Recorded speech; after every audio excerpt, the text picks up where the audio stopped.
মুসা আলাইহিস সালাম ফেরাউনের সামনে যেয়ে দাঁড়ালেন। ফেরাউনের জাদুকররা বিশাল বড় বড় বাঘ বানালো, সিংহ বানালো, সাপ বানালো। মুসা আলাইহিস সালাম দেখে ভড়কে গেলেন, ভয় পেয়ে গেলেন।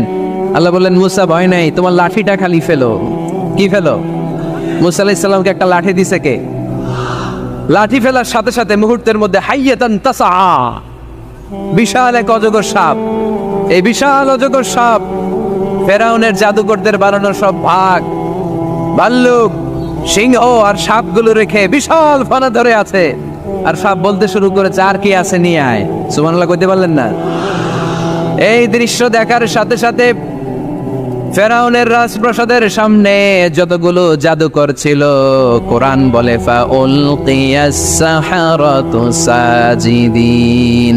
এই দৃশ্য দেখা মাত্রই ফেরাউনের নিয়ে আসা বড় বড় জাদুকরগুলো মুসা আলাইহিস সালামের সামনে দাঁড়িয়ে আল্লাহর জন্য সেজদায় লুটিয়ে পড়েছে। ফাউলকিয়াস সাহারাতু সাজিদিন, সেজদায় লুটিয়ে পড়ে ঘোষণা দিল, আমি ফেরাউনরে মানি না, আমি কোন নাস্তিককে মানি না, আমি মুসার রব, হারুনের রব, বনি ইসরাইলের রব, আল্লাহর জন্য সেজদায় লুটিয়ে পড়লাম। চিল্লায় পড়েন আল্লাহু আকবার। মুহূর্তেই এক সেজদার কারণে তাদের নসিবে হেদায়েত দিয়ে দিয়েছে কে? নবীদের মধ্যে সবচাইতে জবরদস্ত পয়গম্বর ছিলেন মুসা আলাইহিস সালাম। বড় মেজাজওয়ালা নবী, রেখে যেতেন খুব বেশি। থাপ্পড় মেরে একবার ফেরাউনের বাবুর্চিকে মেরে ফেলেছিলেন। অনেক শক্তি আল্লাহ তাআলা তাকে গায়ে দিয়েছিল। তিনি একবার আল্লাহকে আবদার করে বসলেন, রব্বি আরিনি আনজুর ইলাইক। আল্লাহ, আপনি বলেছেন আপনারা দেখা যায় না, কিন্তু আমি দেখতে চাই। আমি কি করতে চাই? জোরে বলেন। আল্লাহ বললেন, লান তারানি, never you can see me, never you can see me. তুমি আমাকে দেখতে পাবে না, কারণ আমাকে দেখা যায় না। সাইয়েদনা মুসা বললেন, আমি দেখতে চাই। আল্লাহ বললেন, দেখা যায় না। মুসা বলে, দেখতে চাই। আল্লাহ বললেন, দেখা যায় না। মুসা আলাইহিস সালাম বললেন, কথা বলেন না কেন? আল্লাহ বললেন, মুসা বললেন, আল্লাহ বললেন। মুসা বলে দেখতে চাই, আল্লাহ বলে দেখা যায় না। কিন্তু সাইয়েদনা মুসা আলাইহিস সালাম ছেড়ে দেবার পাত্র নয়, হেরে যাবার পাত্র নয়, পিছু হটার পাত্র নয়। মনে যেটা উঠেছে আদায় করার পাত্র হলো মুসা, ঠিক কি না?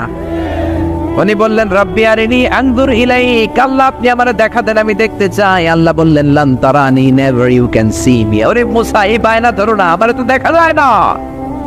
এই পৃথিবীর চামড়ার চক্ষু দিয়ে আমাকে দেখা যাবে না। মুসা বললেন, আমি দেখেই ছাড়বো। আল্লাহও বুঝাতে পারেন না, মুসাও ছাড়েন না। অবশেষে নবীর আবদার রব্বুল আলামিন শুনতে রাজি হলেন। আল্লাহ বললেন, মুসা, আগামীকাল অমুক সময়ে গোসল করে ওযু করে তুর পাহাড়ে চলে আসবা। তুমি যখন দেখতেই চাও, আগামীকাল তুর পাহাড়ে চলে এসো। সাইয়েদনা মুসা আলাইহিস সালাম তুর পাহাড়ে চলে এসেছেন, কারণ ওনার ফিলিংস আমাদের ফিলিংস একরকম নয়। আমরা কি আল্লাহর কথা শুনি? জোরে বলেন। কিন্তু ওয়া কাল্লামাল্লাহু মুসা তাকলিমা, উনি আল্লাহর কথা শুনতেন। তো ওনার চিন্তা হচ্ছে, যার কথাটা এত সুন্দর, না জানি উনি